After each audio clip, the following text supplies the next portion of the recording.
नमस्कार मित्रों, आपका स्वागत करता हूं आपके अपने महत्वपूर्ण एजुकेशन प्लेटफॉर्म कॉम्प इंडिया पे। हम पढ़ रहे हैं करंट अफेयर्स का बच्चों, बहुत ही इंपॉर्टेंट टॉपिक।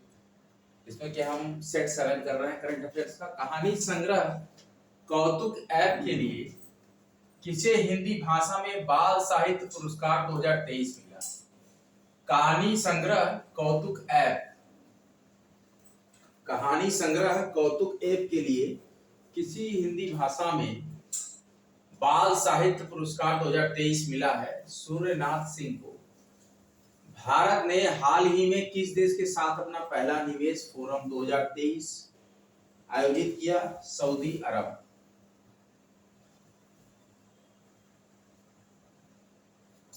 भारत ने हाल ही में किस देश के साथ अपना पहला निवेश फोरम 2023 आयोजित किया? सऊदी अरब। किस शहर ने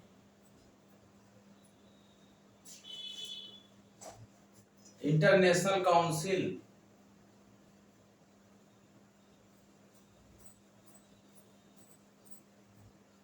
इंटरनेशनल काउंसिल ऑन आर्काइव्स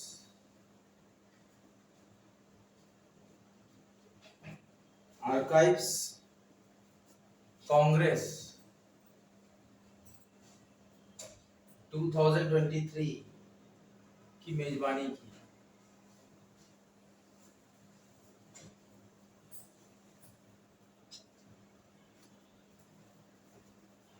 किस शहर ने international council on archives Congress 2023 की मेजबानी की है? अबू धाबी ने। किसने की है? Abu Dhabi. संयुक्त अरब अमीरात का यह शहर है अबू धाबी। किस शहर ने international council on archives Congress 2023 की मेजबानी की है? अबू धाबी, संयुक्त अरब अमीरात। 24 क्वेश्चन है किस देश की, 24वां क्वेश्चन है किस देश की प्रथम महिला राष्ट्रपति डॉक्टर सामिया किस देश की प्रथम महिला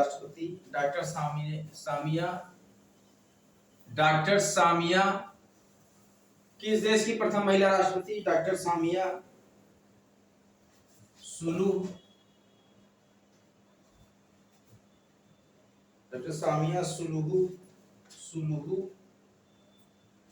हसन को जवाहरलाल नेहरू विश्वविद्यालय द्वारा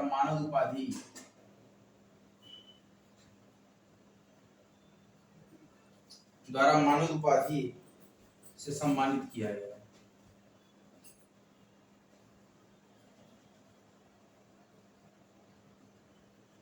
किस देश की प्रथम महिला राष्ट्रपति डॉक्टर सामिया सुलूहू हसन को, किसको? डॉक्टर सामिया सुलूहू हसन को जेएनयू द्वारा मानद उपाधि से सम्मानित किया गया। ये राष्ट्रपति है तंजानिया की। इनको दिया गया तंजानिया की राष्ट्रपति। तंजानिया, तो तंजानिया देश की प्रथम महिला राष्ट्रपति डॉक्टर सामिया सुलूहू हसन को जेएनयू द्वारा मानद उपाधि से सम्मानित किया गया। 19वें एशियाई खेलों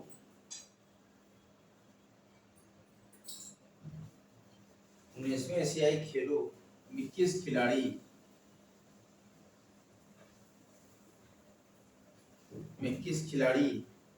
ने भारत के लिए 19वें एशियाई खेलों में किस खिलाड़ी ने भारत के लिए सर्वाधिक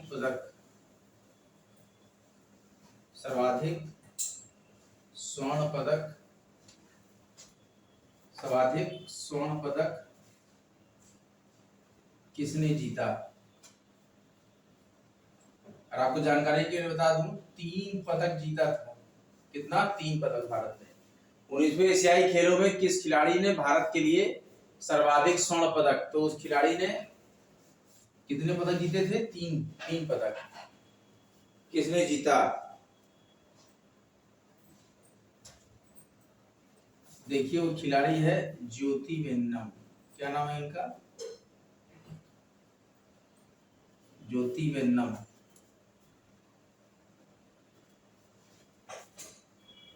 हमास द्वारा अचानक किए गए हमले में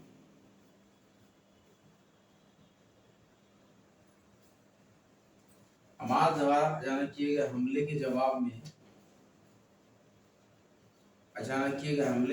में इजराइल रक्षा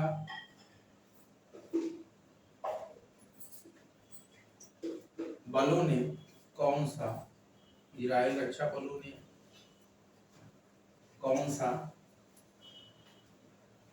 ऑपरेशन शुरू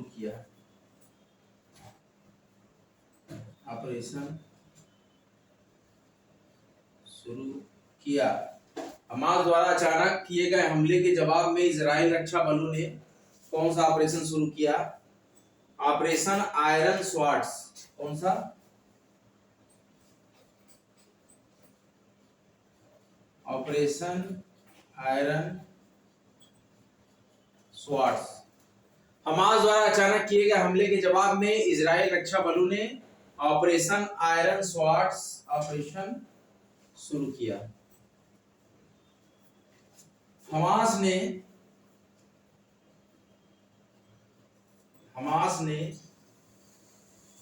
इजराइल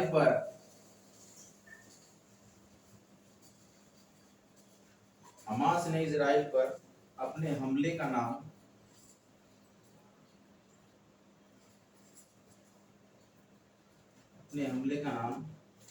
क्या रखा है?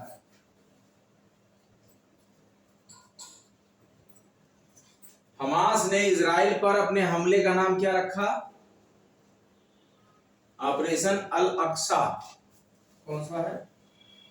ये क्वेश्चन आएगा बच्चों। ऑपरेशन अल अक्सा। हमास ने इजराइल पर अपने हमले का नाम क्या रखा? ऑपरेशन अल अक्सा। क्या रखा था बच्चों नाम? ऑपरेशन अल अक्सा रखा था। किसने?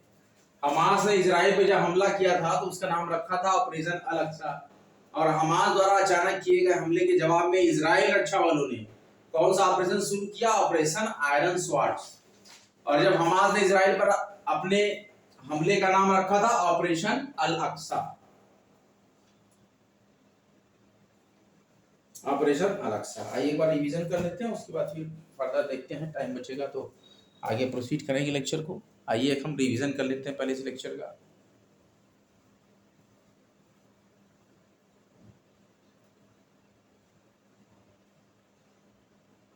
पढ़ रहे बच्चों फटाफट। कॉम्टेरिया करंट अफेयर्स लेक्चर्स बाय कॉम्टेरिया सेट 7। कहानी संग्रह कौतुक ऐप। कौन सा कहानी संग्रह है?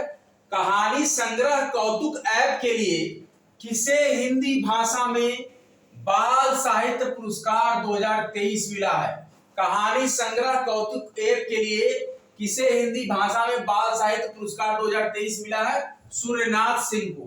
भारत में अभी हाल में किस देश के साथ अपना पहला निवेश फोरम 2023 आयोजित किया है? सऊदी अरब के साथ। किस शहर ने international council on archives Congress 2023 की मेजबानी की है? ये अबू धाबी ने की है, जो कि संयुक्त अरब अमीरात का शहर है। किस देश की प्रथम महिला राष्ट्रपति डॉक्टर सामिया सुलूहू हसन को जेएनयू द्वारा मानद उपाधि से सम्मानित किया गया? तंजानिया की राष्ट्रपति को। 19वें एशियाई खेल में किस खिलाड़ी ने भारत के लिए सर्वाधिक 3 स्वर्ण पदक जीता? ज्योति वेन्नम ने। हमास द्वारा अचानक किए गए हमले के जवाब में इजराइल रक्षा बलों ने कौन सा ऑपरेशन? Operation iron swords. और हमास ने इजराइल पर अपने हमले का नाम क्या रखा? जब हमास ने किया तो ऑपरेशन अल अक्सा रखा, और जब इजराइल ने किया तो ऑपरेशन आयरन स्वॉर्ड्स रखा।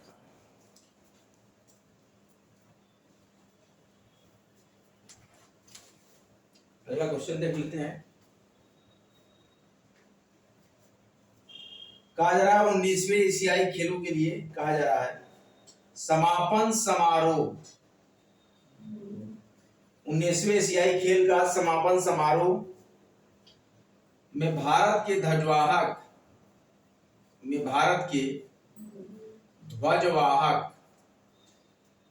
पीआर श्रीजेश थे। कौन थे? पीआर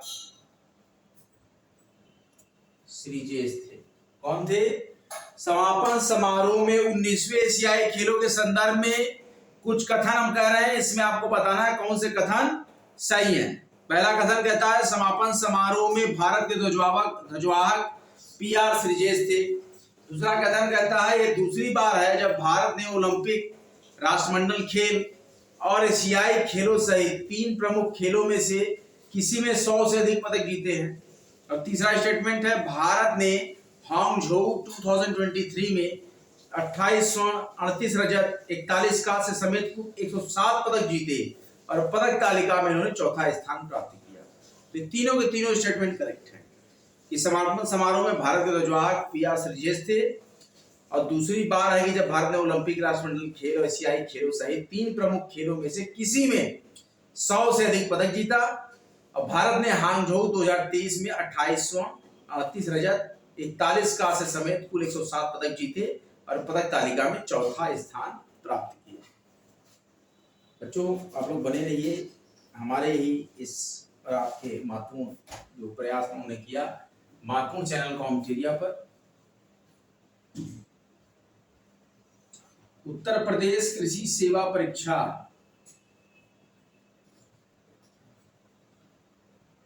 2024 का फॉर्म यूपीपीएससी की वेबसाइट पे आ गया है, सो भर लीजिएगा। तो काफी दिन से भरा जा रहा है।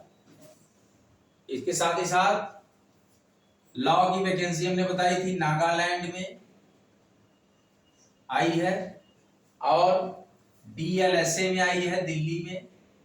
एपीओ रैंक की जॉब होती है, वो आपको चुनना है कि साउथ में करना चाह रहे हैं या वेस्ट में करना चाह रहे हैं, प्रैक्टिस नॉर्थ में।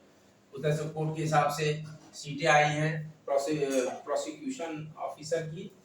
तो डीएलएसए में भी जॉब है, नागालैंड पीएससी में भी जॉब है, तेलंगाना पीएससी में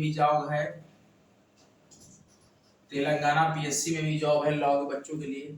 और आरजेएस का एग्जाम देखिए जो अभी 1 हफ्ते आगे चला गया। आरजेएस जो है अब 23 जून 2024 को ऑर्गेनाइज किया जाएगा एग्जामिनेशन बच्चों। 23 जून 2024 को Rajasthan judicial services junior division जज की नियुक्ति की जाएगी। और जो आपका राजस्थान का एपीओ का प्री है, एपीओ का प्री जो है 19 जनवरी को होगा और एपीओ का जो मेंस एस्पेक्टेड है ये 1 जून को होगा। इतना लंबा टाइम लिया गया है 2024 में दोनों।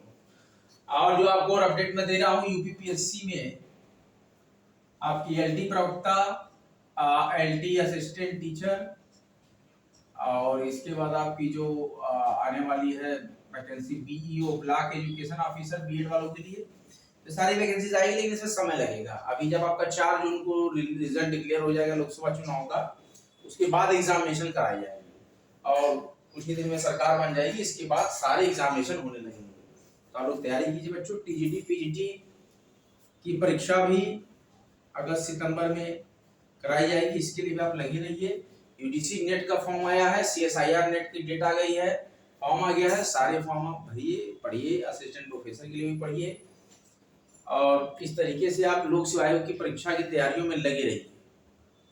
बराबर हम करंट अफेयर्स का ये महत्वपूर्ण फटाफट कॉम्पिटिटिव 100 करंट अफेयर्स ये सेट 7 हमारा क्वेश्चन हो गए पूरे 29 क्वेश्चन, 28 क्वेश्चन हमने कर लिए हैं। आगे हम फिर कल लेक्चर देंगे, तब तक के लिए आप बने रहिए, जमे रहिए, खूब तैयारी कीजिए। भारी मात्रा में लेक्चर को अच्छा लग रहा है तो लाइक कीजिए, शेयर कीजिए, कमेंट कीजिए लेक्चर पे और सब्सक्राइब कीजिए कॉम्पिटिटिव को और कॉम्पिटिटिव फेसबुक पेज को भी फॉलो कीजिए। जय श्री राम, हर हर महादेव की नगरी से मैं आप सभी लोग का हार्दिक स्वागत और अभिनंदन फिर से करता हूं पुनः और आप सभी लोग के उज्जवल